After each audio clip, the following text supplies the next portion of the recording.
اعوذ باللہ من الشیطان الرجیم، بسم اللہ الرحمن الرحیم۔ السلام علیکم دوستو، امید کرتا ہوں آپ سب لوگ خیریت سے ہوں گے۔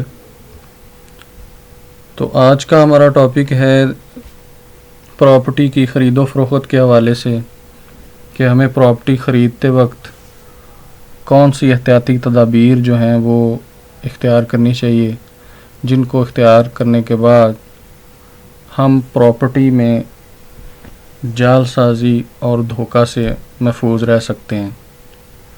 تو چلیں دوستو، میں آپ کو سٹیپ بائی سٹیپ بتانے کی کوشش کرتا ہوں تاکہ آپ لوگ ان احتیاطی تدابیر پر عمل کرتے ہوئے پراپرٹی کی خرید و فروخت کریں اور اس کے ممکنہ جو نقصانات ہیں اور جو جعل سازی ہے اس سے محفوظ رہ سکیں۔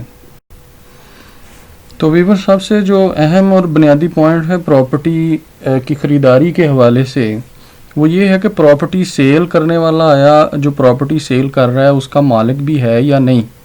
عمومی طور پہ ایسا ہوتا ہے کہ جو بروکر ہوتے ہیں وہ پراپرٹی کسی اور کی ہوتی ہے اور خود کو اس کا مالک شو کر کے سودا کر رہے ہوتے ہیں، اور جو سادہ لوگ ہیں وہ انہیں پیمنٹ بھی دے دیتے ہیں، اور بعد میں پتہ چلتا ہے کہ یار یہ تو ریئل آنر ہی نہیں تھا۔ تو سب سے جو اہم بنیادی پوائنٹ ہے، جو پہلا پوائنٹ ہے جو ہمیں دیکھنا ہے پراپرٹی خریدتے وقت، وہ یہ ہے کہ آیا پراپرٹی سیل کرنے والا جو ہے وہ اس کا ریئل آنر ہے یا نہیں۔ تو وہ کیسے چیک کریں گے، آئیے آپ کو بتاتے ہیں کہ اس کا کیا طریقہ۔ تو ویور، جو پراپرٹی سیل کرنے والا ہوتا ہے تھرو بروکر، ایجنٹ یا خود، وہ اپنی جو پراپرٹی کی آنرشپ ہے وہ یا تو اپنی رجسٹری بے نامہ سے شو کر رہا ہوتا ہے کہ جی یہ رجسٹری میرے نام ہے، یا وہ فرد جو ملکیت ہوتی ہے اس سے وہ اپنی ملکیت شو کر رہا ہوتا ہے کہ جی یہ فرد ہے، اس کے ذریعے میں مالک ہوں۔ تو اس کی جانچ پڑتال کس طرح سے کرنی ہے، آیا ہم نے اس کی جو جاری کردہ فرد ہے یا جو رجسٹری ہے اس کے اوپر بلیو کرنا ہے، یا ہمیں خود ویریفیکیشن کرنی ہے؟ تو دوستوں، ہمیں خود ویریفیکیشن کرنی ہے تاکہ ہم کسی بھی دھوکے اور جعل سازی سے بچ سکیں۔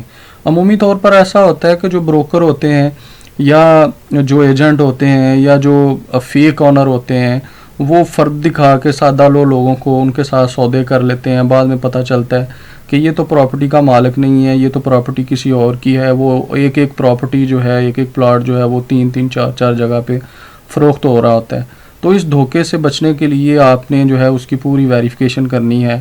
تو سب سے پہلا جو آپ کو اپنی آنرشپ کا پروف دے رہا ہوگا سیلر، پراپرٹی سیل کرنے والا، وہ آپ کو فرد ملکیت دکھائے گا یا آپ کو جو رجسٹری بے نامہ ہے وہ دکھائے گا۔ تو یہ دونوں چیزیں جو ہیں وہ آپ نے اپنے پاس ان کی کاپی لے لینی ہے، اور انہیں 1 دن کا، 2 دن کا، 4 دن کا جو ہے وہ ٹائم لے کے تو اس کی ویریفیکیشن کرنی ہے کہ آیا یہ بندہ سچ کہہ رہا ہے، یہ پراپرٹی واقعی اس کے نام ہے۔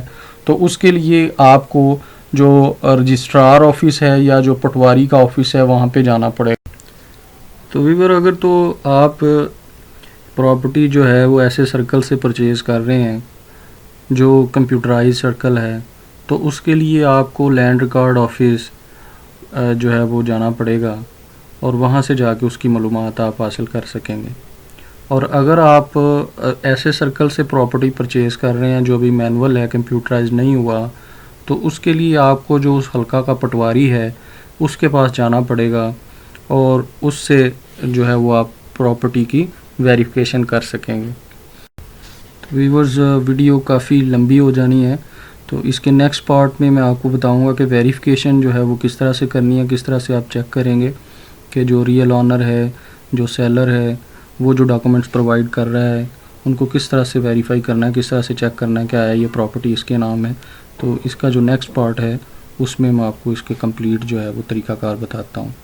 امید کرتا ہوں آپ لوگوں کو میری ویڈیو جو ہے وہ پسند آئی ہوگی۔ لائک کیجئے، شیئر کیجئے، سبسکرائب کیجئے، تاکہ مزید آپ لوگوں کو اس طرح کی انفارمیٹیو ویڈیوز جو ہیں وہ ملتی رہیں۔ تھینک یو، السلام علیکم۔